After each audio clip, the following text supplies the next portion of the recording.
Hello दोस्तों, स्वागत है मेरे इस यूट्यूब चैनल पे। तो कैसे हैं आप सभी लोग। उम्मीद करता हूँ आप लोग बहुत ही अच्छे होंगे और मन लगा के पढ़ाई लिखाई कर रहे होंगे।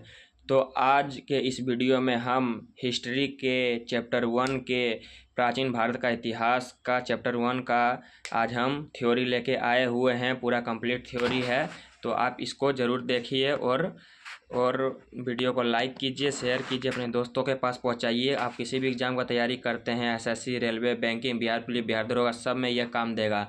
तो बिना समय वेस्ट किए चलिए हम लेक्चर को स्टार्ट करें। तो क्या पढ़ रहे हैं? अभी हम इतिहास पढ़ रहे हैं, हिस्ट्री पढ़ रहे हैं। तो सबसे पहला पॉइंट है, अतीत का अध्ययन ही इतिहास कहलाता है। इतिहास किसे कहते हैं? तो हिस्ट्री किसे कहते हैं? तो अतीत के अध्ययन को ही क्या कहते हैं? इतिहास कहते हैं। इतिहास कहते हैं अतीत के अध्ययन को ही क्या कहते हैं? इतिहास कहते हैं। अब इतिहास के बारे में हम जान गए, इतिहास किसे कहते हैं। अब इतिहास का जनक किसे कहा जाता है? तो इतिहास का जनक है हेरोडोटस। हेरोडोटस कैसे याद करेंगे हेरोडोटस को? तो देखिए, हेरोडोटस इतिहास लास्ट में यहाँ पर भी शो है और लास्ट में यहाँ पर भी शो है, तो सौ मिल गया, इसलिए हेरोडोटस। अब हेरोडोटस की पुस्तक का नाम क्या है? तो हेरोडोटस की पुस्तक का नाम है हिस्टोरिका। हिस्टोरिका पुस्तक का नाम क्या है? Historica. Historica Historica Rica Historica. Herodotus का पुस्तक का नाम क्या है? हिस्टोरिका। अब ठीक है, अब इतिहास को फिर 3 भागों में यहाँ देखिए बांटा गया है। 3 भागों में बांटा गया है, इतिहास को 3 भागों में बांटा गया। यहाँ लिखा हुआ है, पहला है प्राग ऐतिहासिक काल, दूसरा है आदि ऐतिहासिक काल, तीसरा है ऐतिहासिक काल। पहला क्या है? प्राग ऐतिहासिक काल मतलब प्री हिस्टोरिक एज। दूसरा क्या है? आदि ऐतिहासिक काल मतलब प्रोटो हिस्टोरिक एज। तीसरा क्या है? ऐतिहासिक काल मतलब हिस्टोरिक एज। तो पहला देखते हैं, प्राग ऐतिहासिक काल में क्या हुआ था। तो प्राग ऐतिहासिक काल में लिखित साक्ष्य नहीं मिला था। लिखित साक्ष्य क्या हुआ था? नहीं मिला था। आदि ऐतिहासिक काल में क्या हुआ था? लिखित साक्ष्य मिला था। ऐतिहासिक काल में क्या मिला था? लिखित साक्ष्य मिल गया था, इसमें भी मिल गया था, लेकिन प्राग ऐतिहासिक काल में नहीं मिला था। क्वेश्चन डायरेक्ट पूछ देगा कौन सा काल में लिखित साक्ष्य नहीं मिला था, तो आपको राइट आंसर मारना होगा प्राग ऐतिहासिक काल। दूसरा पॉइंट है पुरातात्विक स्रोत। पुरातात्विक स्रोत इसमें भी मिल गया था।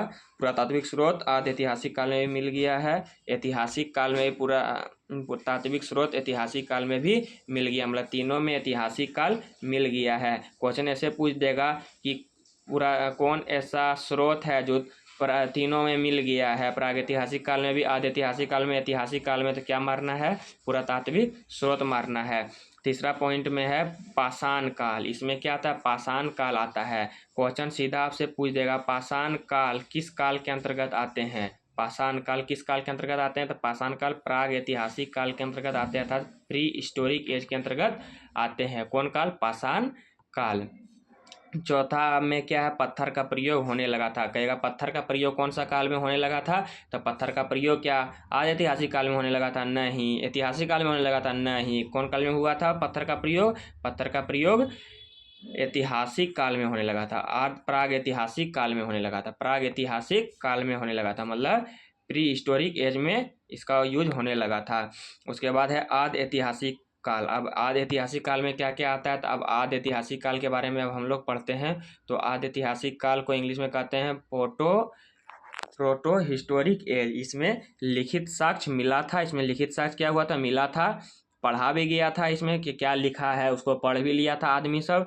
उसके बाद पुरातात्विक स्रोत भी इसमें मिला था। क्या मिला था? पुरातात्विक स्रोत। कह देगा सीधा क्वेश्चन, कौन सा काल में लिखित साक्ष्य मिला था, पुरातात्विक साक्ष्य मिला था, और जो मिला था साक्ष्य उसको पढ़ा भी गया था, तो आपको बोल देना है आदि ऐतिहासिक काल। आदि ऐतिहासिक काल। आदि ऐतिहासिक काल सीधा आपको मार देना है।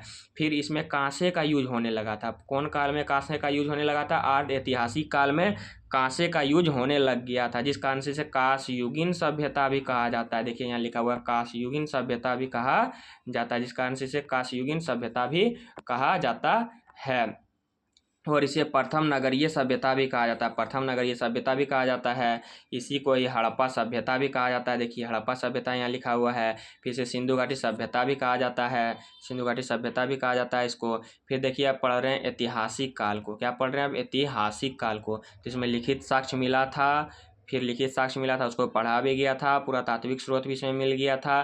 फिर वैदिक काल एवं इसके बाद के काल को क्या कहते हैं, तो ऐतिहासिक काल कहते हैं, ऐतिहासिक काल कहते हैं। लगभग इसमें तो सब कुछ मिल गया था। उसके बाद इसमें मानव का उत्पत्ति होने लगा था और इसमें आदि मानव था। इसमें क्या था, आदमी, इसमें आदमी नहीं था, इसमें आदि मानव था। जंगल में रहता था, कपड़ा उपड़ा नहीं पहनता था, मतलब जानवर का खाल उल पहनता था और हुला लला हु हु सब करता था और कुछ ने कच्चा मांस खाता था।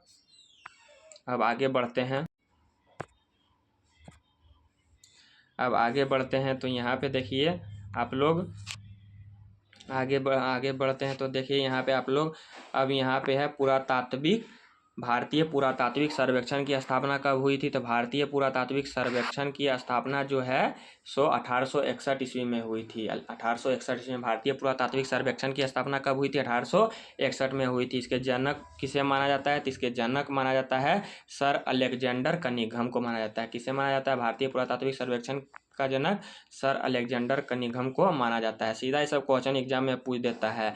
भारतीय पुरातात्विक संग्रहालय कहाँ है, कोलकाता में है, जो कि सबसे पुराना संग्रहालय है। कहेगा कोलकाता कौन सा संग्रहालय सबसे पुराना संग्रहालय कौन सा है, तो भारतीय पुरातात्विक संग्रहालय सबसे पुराना संग्रहालय है। कहाँ पे है, कोलकाता में है। कहाँ पे है, कोलकाता में है। राष्ट्रीय संग्रहालय कहाँ है, राष्ट्रीय संग्रहालय दिल्ली में है आपका। कहाँ है राष्ट्रीय संग्रहालय, तो राष्ट्रीय संग्रहालय दिल्ली में है।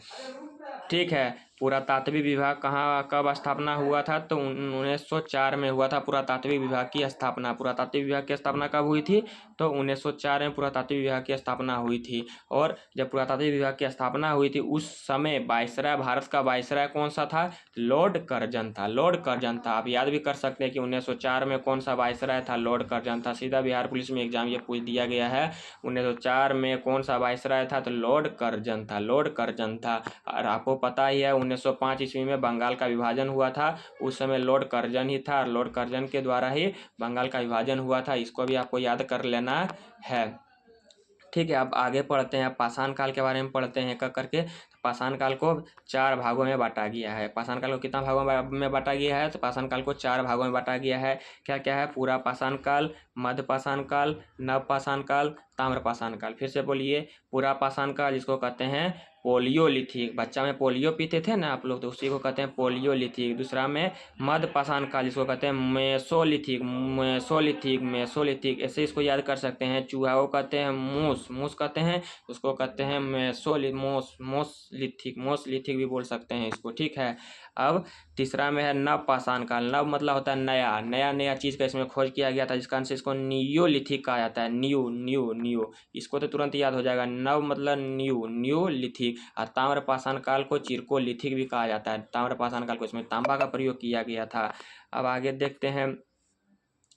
देखते हैं तो पूरा पाषाण काल जिसको पोलियोलिथिक भी कहा जाता है, इसमें क्या क्या हुआ था, इसमें बड़ा बड़ा पत्थर का प्रयोग किया जाने लगा था। बड़ा बड़ा पत्थर का प्रयोग इसमें था। और दूसरा क्या था, मानव खाना बदोश था, मतलब जो आदि मानव था ना, खाना बदोश था, मतलब खाना बना के नहीं खाता था, कच्चा मांस खाता था। कोई भी गाय बकरी को मार देता था, उसको मार के खा जाता था। तीसरा में है आदि मानव। तीसरा में पॉइंट में क्या है, आदि मानव। इसमें इस समय आदि मानव था, बताए तो आदि मानव था और कच्चा मांस खाता था। और इसी समय आग का खोज किया गया। ये बहुत इंपॉर्टेंट है आपका एग्जाम के पॉइंट ऑफ व्यू से। सीधा बिहार पुलिस में क्वेश्चन ये पूछा गया है कि आग का खोज किस काल में हुआ था, तो आपको सीधा मार देना है पूरा पाषाण काल में। 100% है, ये बिहार पुलिस में आएगा और पिछला बार आया भी था, इसलिए इसको कंफर्म रूप से याद कर लीजिएगा। 110%। माइक्रोलिथिक इसको कहते हैं और इसको माइक्रोलिथिक भी कहा जाता है। माइक्रोलिथिक किसे कहा जाता है, तो पूरा पाषाण काल को माइक्रोलिथिक कहा जाता है।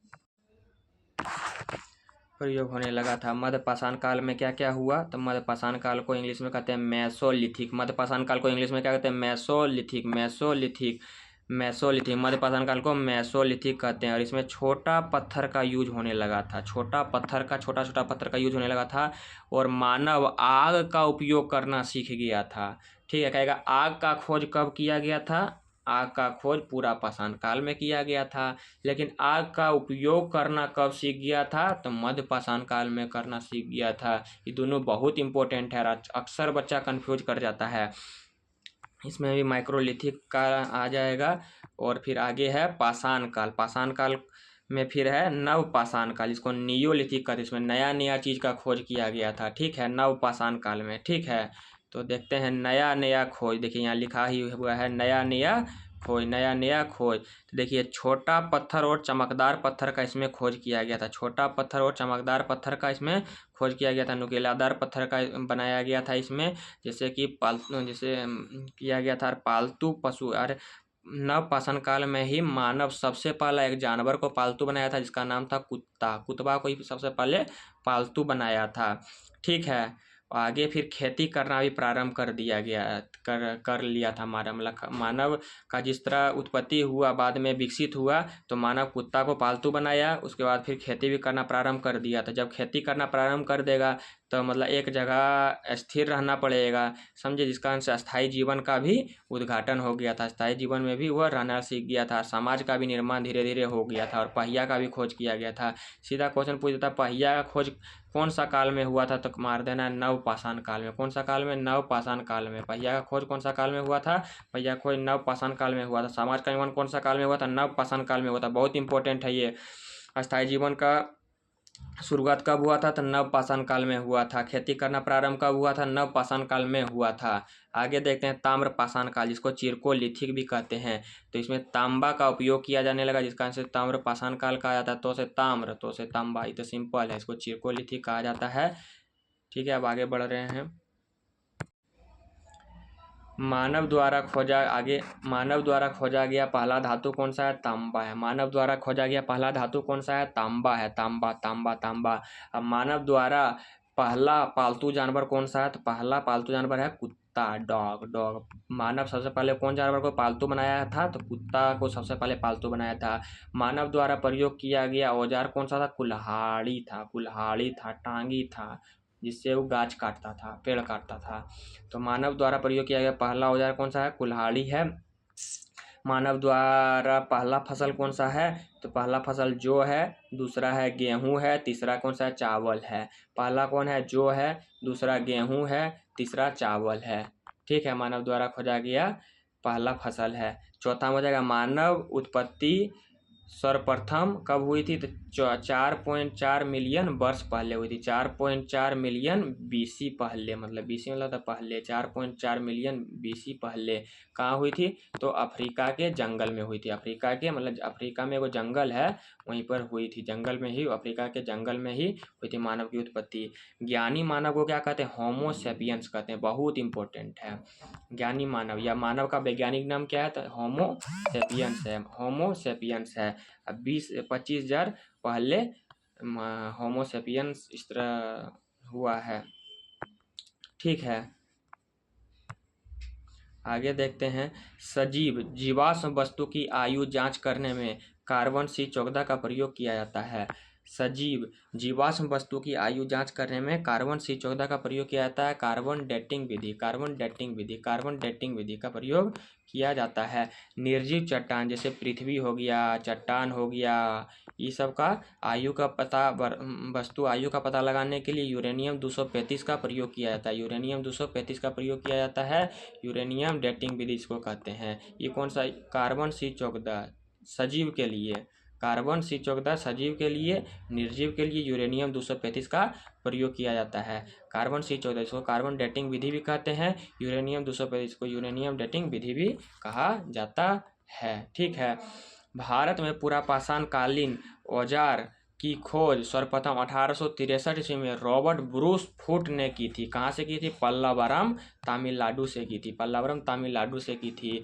सीधा क्वेश्चन पूछ देता है कि भारत में पुरापाषाण काल औजार की खोज सर्वप्रथम कब और किसने की थी? तो 1863 ईस्वी में की थी। कौन की थी? रॉबर्ट ब्रूस फुट ने की थी। कहाँ की थी? पल्लावरम तमिलनाडु में की थी। पल्लावरम तमिलनाडु में की थी। पल्लावरम तमिलनाडु में की थी, ठीक है। अब आगे बढ़ते हैं।